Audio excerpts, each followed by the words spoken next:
Welcome back to my channel fine maths classes. So ഇന്ന് നമ്മൾ പഠിക്കുന്നത് ഏരിയ റിലേറ്റഡ് ടു സർക്കിൾസിൽ ഒരു ക്വസ്റ്റ്യൻ ആണ്. ഇതൊരു മോൾ എനിക്ക് ഇൻസ്റ്റയിൽ ഡൗട്ട് ചോദിച്ച ക്വസ്റ്റ്യൻ ആണ്. സോ അപ്പം ഞാൻ നിങ്ങൾക്ക് വേണ്ടിയിട്ട് അത് അപ്ലോഡ് ചെയ്യാണ്. അപ്പോഴേ എനിക്ക് കിട്ടുന്ന ക്വസ്റ്റ്യൻസ് ഒക്കെ തന്നെ നിങ്ങൾക്ക് ഞാൻ അപ്ലോഡ് ചെയ്ത് തരുന്നുണ്ട്. എല്ലാവരും നല്ലോണം പഠിച്ചോണം കേട്ടോ. എല്ലാവർക്കും A+ കിട്ടാൻ വേണ്ടിയിട്ട് മിസ് പ്രാർത്ഥിക്കാം കേട്ടോ. ഓക്കെ, അപ്പം നമുക്ക് നമ്മുടെ ക്ലാസ് സ്റ്റാർട്ട് ചെയ്യാം. അപ്പോൾ നമ്മുടെ ക്വസ്റ്റ്യൻ ഇതാണ്. In given figure arcs are drawn by taking vertices A, B and C of an equilateral triangle ABC of side 14 centimeters as centers to intersect the sides BC, CA and AB at their respective midpoints DE and F. Find the area of the shaded region. Use pi is equal to 22/7 and √3 is equal to 1.73. എന്താണ് സംഭവം നമുക്ക് നോക്കാം. Okay, അപ്പം നമ്മളോട് ഈ shaded റീജിയൻ്റെ area കണ്ടുപിടിക്കാനാണ് പറഞ്ഞിരിക്കുന്നത്. ഇതാണ് നമ്മുടെ ഫിഗർ. അപ്പം ഇവർ പറഞ്ഞിട്ടുണ്ട് ABC ഒരു ഇക്വലാറ്ററൽ ട്രയാങ്കിൾ ആണെന്ന് പറഞ്ഞിട്ടുണ്ട്. ഓക്കെ, അപ്പം ഇവിടെ ഈ സംഭവം ഉണ്ടല്ലോ, അതായത് ഇതെന്താണ്, ഒരു ആർക്കാണ്. ഓക്കെ, അതേപോലെ ഇതും എന്താണ്, ആർക്കാണ്. ഇതും എന്താണ്, നമ്മുടെ ആർക്കാണ്. ഓക്കെ, അതും ഇവിടെ പറഞ്ഞിട്ടുണ്ട്. Arcs are drawn by taking vertices AB and C of an equilateral triangle ABC of side 14 centimeter. അതായത് ഈ AB എന്ന് പറയുന്നത് എത്രയാണ്, 14 സെന്റിമീറ്റർ ആണ്. സൈഡുകൾ 14 സെന്റിമീറ്റർ ആണെന്ന് നമ്മളടുത്ത് ഇവിടെ തന്നിട്ടുണ്ട്. ഓക്കെ, അതേപോലെ ABC ഇക്വലാറ്ററൽ ട്രയാങ്കിൾ ആണെന്നും പറഞ്ഞിട്ടുണ്ട്. അപ്പോൾ എന്താണ്, സൈഡ്സ് ഈക്വൽ ആണ്. അതാണ് മിസ് ഇവിടെ 14 എന്ന് ഇട്ട് കൊടുത്തത്. ഇനി ഇക്വലാറ്ററൽ ട്രയാങ്കിൾ ആകുമ്പോൾ അതിൻ്റെ ആംഗിൾസ് എത്രയായിരിക്കും, 3 ആംഗിൾസും 60 ഡിഗ്രി വീതമായിരിക്കും. അപ്പോൾ മിസ് അതും ഒന്നിവിടെ അടയാളപ്പെടുത്തി. Okay, and then arcs are drawn by taking vertices ABC, പിന്നെ എന്താണ്, centers to intersect the sides BC, C and AB at their respective midpoints DE and F. അതായത് നമ്മളിതാ ഇവിടെ നോക്കിക്കേ, ഈ ആർക്കുകളുടെ എല്ലാം വന്ന് തട്ടിയിരിക്കുന്നത് AC-യുടെ മിഡ് പോയിന്റ് ആയ ഇയിലാണ്. ഇതിൻ്റെ ഇത് വന്ന് ഇന്റർസെക്റ്റ് ചെയ്തിരിക്കുന്നത് BC-യുടെ മിഡ് പോയിന്റ് ആയ ഡിയിലാണ്. ഇതിൻ്റെ വന്ന് ഇന്റർസെക്റ്റ് ചെയ്തിരിക്കുന്നത് AB-യുടെ മിഡ് പോയിന്റ് ആയ F-ലാണ്. അതായത് ഓരോ ഇതും തട്ടിയിരിക്കുന്നത് മിഡ് പോയിന്റുകൾ ാണ്. ഓക്കെ, ഇനി നമ്മളെടുത്ത് പറഞ്ഞിരിക്കുന്നത് ഈ ഷെയ്ഡഡ് റീജിയൻ്റെ ഏരിയ കണ്ടുപിടിക്കാനാണ് പറഞ്ഞിരിക്കുന്നത്. അപ്പോഴേ മിസ് ഇതൊരു സർക്കിളായിട്ട് വരയ്ക്കുകയാണെന്നുണ്ടെങ്കിൽ, ഇതിപ്പം മിസ് ഇങ്ങനെ സർക്കിളായിട്ട് വരയ്ക്കുകയാണെന്നുണ്ടെങ്കിൽ കണ്ടില്ലേ, നമ്മുടെ A അവിടുത്തെ എന്താകും, സെൻറ്റർ ആയിട്ടായിരിക്കും വരുന്നത്. ഓക്കെ, അപ്പോൾ അവിടുന്ന് ഈ ബൗണ്ടറിയിലേക്കുള്ള ഈ ഒരു ഡിസ്റ്റൻസ് എന്ന് പറയുന്നത് എന്തായിരിക്കും, നമ്മുടെ റേഡിയസ് ആയിരിക്കും അല്ലേ. അതേപോലെ ഇതും എന്താണ്, ഇവിടുത്തെ റേഡിയസ് ആണല്ലോ, ഒരു സംശയമില്ലല്ലോ. അതേപോലെ തന്നെയാണ് ഇതും നമ്മളൊരു സർക്കിളായിട്ട് വരയ്ക്കുകയാണെന്നുണ്ടെങ്കിൽ ഇത് അതിൻ്റെ സെൻറ്റർ വരും. ഇതും എന്താണ്, റേഡിയസ് ആണ്. അതേപോലെ ഇതും എന്താണ്, ഇതിൻ്റെ റേഡിയസ് ആണ്. ക്ലിയർ? ഓക്കെ, അപ്പോൾ അങ്ങനെയാണെന്നുണ്ടെങ്കിൽ നമുക്കിത് ഇതൊരു ആർക്കാണ്, അതേപോലെ ഇതും റേഡിയസ് ആണ് എങ്കിൽ ഇതിനെ നമുക്ക് എന്തെന്ന് പറയാം, സെക്ടർ എന്ന് വിളിച്ചൂടെ. അതേപോലെ ഇതും എന്താണ്, ഒരു സെക്ടറാണ്. ഇതും എന്താണ്, അതേപോലെ തന്നെ സെക്ടറാണ്. അപ്പോൾ 3 സെക്ടേഴ്സ് ആണ് നമുക്കിവിടെ ഉള്ളത്. അപ്പോൾ ഷെയ്ഡഡ് റീജിയൻ്റെ ഏരിയ കണ്ടുപിടിക്കാൻ പറഞ്ഞു കഴിഞ്ഞാൽ നമ്മൾ ഇക്വലാറ്ററൽ ട്രയാങ്കിളിൻ്റെ ഏരിയയിൽ നിന്നും ഈ 3 സെക്ടേഴ്സിൻ്റെ ഏരിയനെ മൈനസ് ചെയ്താൽ പോരെ. അപ്പോൾ നമുക്ക് എന്ത് കിട്ടിക്കോളും, നമ്മുടെ ഷെയ്ഡഡ് റീജിയൻ്റെ ഏരിയ കിട്ടിക്കോളും. സോ അപ്പോൾ നമ്മൾ അതാണ് ഇനി ചെയ്യാൻ പോണത്. അപ്പോൾ നമുക്ക് എഴുതാം, area of shaded region is equal to area of equilateral triangle minus area of 3 sectors അല്ലേ. അതായത് നമ്മുടെ ഇക്വലാറ്ററൽ ട്രയാങ്കിളിൽ നിന്നും നമ്മൾ ഈ 3 സെക്ടേഴ്സിൻ്റെ ഏരിയ മൈനസ് ചെയ്താൽ നമുക്ക് ഷെയ്ഡഡ് റീജിയൻ്റെ ഏരിയ കിട്ടിക്കോളും. സോ ഇക്വലാറ്ററൽ ട്രയാങ്കിളിൻ്റെ ഏരിയ കണ്ടുപിടിക്കാനുള്ള ഫോർമുല എന്താണ്, √3/4 A². ഓക്കെ, അപ്പോൾ നമുക്ക് എഴുതാം is equal to √3/4 A² minus area of 3 sectors അല്ലെ, 3 സെക്ടേഴ്സിൻ്റെയും ഏരിയനെ മൈനസ് ചെയ്യുകയാണ് ചെയ്യുന്നത്. അപ്പോൾ നമുക്ക് എങ്ങനെ എഴുതാം, 3 ഇൻറ്റു ഒരു സെക്ടറിൻ്റെ ഏരിയ എന്ന് പറയുമ്പോൾ എന്താണ് ഫോർമുല, θ/360 ഇൻറ്റു πr². കണ്ടോ, അതായത് ഒരു സെക്ടറിൻ്റെ ഏരിയ ഇൻറ്റു 3 ചെയ്ത് കഴിഞ്ഞാൽ നമുക്ക് എന്ത് കിട്ടിക്കോളും, 3 സെക്ടേഴ്സിൻ്റെ ഏരിയ നമുക്ക് കിട്ടിക്കോളും. അപ്പോൾ മിസ് ഇത് എങ്ങനെ എഴുതിയത്, ഏരിയ ഓഫ് 1 സെക്ടർ, അതാണ് θ/360 ഇൻറ്റു πr². പക്ഷേ ഇവിടെ 3 സെക്ടറിൻ്റെ ഏരിയ ആണ് മൈനസ് ചെയ്യേണ്ടത്. അതുകൊണ്ടാണ് നമ്മളിവിടെ 3 കൊണ്ട് മൾട്ടിപ്ലൈ ചെയ്തിരിക്കുന്നത്. ക്ലിയർ? ഇനി നമുക്കിവിടെ ഒരു സംഗതി വേണം, എന്താണ് റേഡിയസ് വേണം സെക്ടറിൻ്റെ. അതെങ്ങനെ കണ്ടുപിടിക്കാൻ പറ്റും? ഓൾറെഡി നമ്മൾ പറഞ്ഞു AC എന്ന് പറയുന്നത് 14 സെൻറ്റിമീറ്റർ ആണ് എന്ന് നമുക്കറിയാം. അപ്പോൾ ഈ എന്താണ് ഇവിടുത്തെ മിഡ് പോയിന്റ് ആണ് അല്ലേ? ഈ AC-യുടെ മിഡ് പോയിന്റ് ആണ് എന്നുണ്ടെങ്കിൽ AE എത്രയായിരിക്കും? 7 സെൻറ്റിമീറ്റർ ആയിരിക്കും അല്ലേ? AE എന്ന് പറയുന്നത് 7 സെൻറ്റിമീറ്റർ ആയിരിക്കും. അതേപോലെ ECയും എത്രയായിരിക്കും? 7 സെൻറ്റിമീറ്റർ.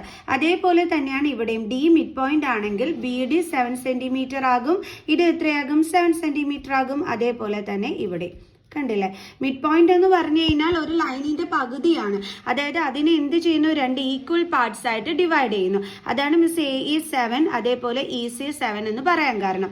അപ്പൊ ഈ AE 7 ആണെങ്കിൽ ഈ AE ഈ ഒരു സെക്ടറിന്റെ എന്താണ്? റേഡിയസ് ആണ് അല്ലേ? അതേപോലെ AFും ഈ സെക്ടറിന്റെ എന്താണ്? റേഡിയസ് ആണ്. അതായത് ഇവിടുത്തെ നമ്മുടെ റേഡിയസ് എന്ന് പറയുന്നത് എന്താണ്? 7 സെൻറ്റിമീറ്റർ ആണ്. ഓക്കെ, അപ്പൊ നമുക്ക് എന്ത് കിട്ടി? സെക്ടറിന്റെ റേഡിയസ് കിട്ടി. റേഡിയസ് ഓഫ് സെക്ടർ എന്ന് പറയുന്നത് അപ്പോൾ എത്രയാണ്? 7 സെൻറ്റിമീറ്റർ. എവിടെ നിന്നാണ് കിട്ടിയത്? നമുക്കറിയാം ഇത് ഫുള്ള് 14 ആണ്. ഈ അവിടുത്തെ മിഡ് പോയിന്റ് ആകുമ്പോൾ ഇവിടെ 2 ഈക്വൽ പാർട്സ് ആയിട്ട് മാറും. അപ്പോൾ 7ഉം 7ഉം ആയിട്ട് മാറും. അപ്പോൾ ഈ ഒരു സെക്ടറിനെ സംബന്ധിച്ചിടത്തോളം ഇത് എന്താണ്? അതിൻ്റെ റേഡിയസ് ആണ്. അപ്പം നമ്മുടെ ഇവിടുത്തെ റേഡിയസ് എന്താണ്? 7 സെൻറ്റിമീറ്റർ ആണ്. ഓക്കെ, അപ്പോൾ എല്ലാത്തിൻ്റെ ഇത് തന്നെ കണ്ടോ, ഇതിൻ്റെ എന്താണ്? 7 ആണ് റേഡിയസ് വരുന്നത്. അതേപോലെ ഈ ഒരു സെക്ടറിൻ്റെ കാര്യം എടുക്കുകയാണെന്നുണ്ടെങ്കിലും അവിടെയും എന്താണ് വരുന്നത്? റേഡിയസ് 7 സെൻറ്റിമീറ്റർ ആണ്. ഞാൻ കുറേ നേരമായിട്ട് സെക്ടർ എന്ന് പറയുന്നു. എന്താണ് ഈ സെക്ടർ എന്ന് പറയുന്നത്? Region between the arc and the radius ആണ് സെക്ടർ എന്ന് വിളിക്കുന്നത്. അതുകൊണ്ടാണ് മിസ് ഇതിനെ സെക്ടർ ആയിട്ട് എടുത്തത് കേട്ടോ. അപ്പോൾ ഇത് സെക്ടർ, ഇത് സെക്ടർ, ഇത് സെക്ടർ. കാരണം ആർക്കിനും ഈ റേഡിയസിനും ഇടയിലുള്ള ഈ ഒരു റീജിയൻ അതെന്താണ്? സെക്ടർ ആണ്. അതുകൊണ്ടാണ് മിസ് ഇവിടെ 3 സെക്ടേഴ്സ് ഉണ്ടെന്നും പറഞ്ഞത്. എല്ലാം ക്ലിയർ ആയിട്ട് മനസ്സിലായല്ലോ? ഓക്കെ ആണല്ലോ? അപ്പോൾ നമുക്ക് റേഡിയസ് ഒക്കെ കിട്ടി. നമുക്ക് വാല്യൂ ഒക്കെ സബ്സ്റ്റിറ്റ്യൂട്ട് ചെയ്ത് കൊടുത്താൽ മതി. അപ്പോൾ √3/4 ഇൻറ്റു ഇനി A എന്ന് പറഞ്ഞാൽ എന്താണ്? Side of an equilateral triangle ആണ് A എന്ന് പറയുന്നത്. അപ്പോൾ ഇവിടുത്തെ സൈഡ് എന്ന് പറയുന്നത് നമുക്ക് എത്രയായിട്ടായിരുന്നു നമ്മൾ തന്നിരുന്നത്?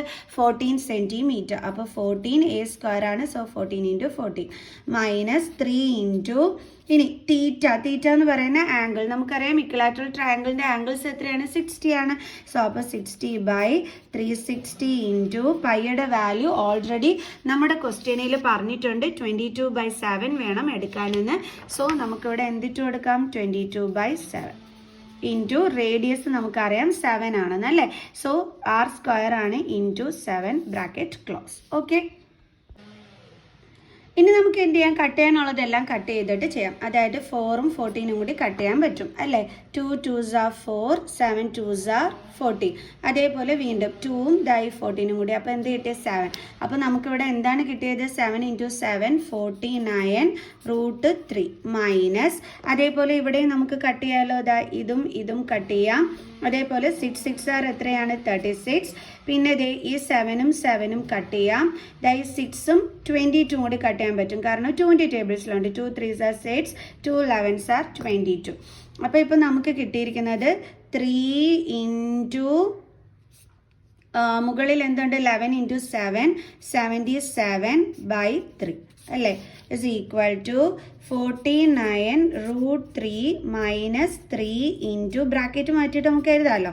77/3. എങ്ങനെയാണ് 77 കിട്ടിയത്? അതായത് ഇവിടെ നമുക്ക് 11 ഉണ്ട്, 7 ഉണ്ട്. അപ്പോൾ 11 × 7 എത്രയാണ്? 77. അങ്ങനെയാണ് നമുക്ക് 77 ഡിനോമിനേറ്ററിൽ എന്തുണ്ട്? 3.